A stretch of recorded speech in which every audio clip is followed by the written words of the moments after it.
কবিতাৰ শিৰোনাম অসমীয়াৰ সংকট। কথা মনজিত বৰমুদৈ, আবৃত্তি জ্যোৎস্না শইকীয়া।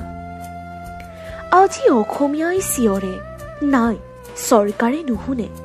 আজি অসমীয়া উলংগ, নাই চৰকাৰে নেদেখে।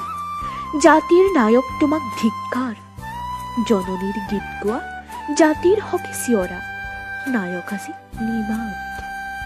এইখন শংকৰ মাধৱ আজানৰে দেশ, তুমি আকৌ ভাগ ভাগ কৰিলা হিন্দু মুছলিম। জাতিৰ সংকট কালত তুমি যি অস্ত্ৰ নিক্ষেপ কৰিলা, তোমাক ককাই বুলিব ঘিণ লাগে।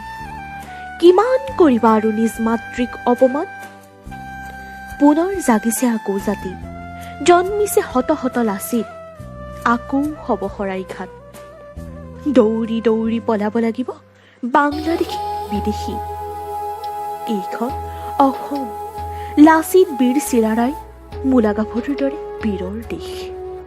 কাপুৰুষৰ নহয়, আছে এতিয়াও শত শত বীৰ লাচিত মূলা গাভৰু। আগবাঢ়ি আহ সকলো, ধৰি ল অস্ত্ৰ, বাচিবলৈ শিক, নহলে এই অসম হব বাংলাদেশ।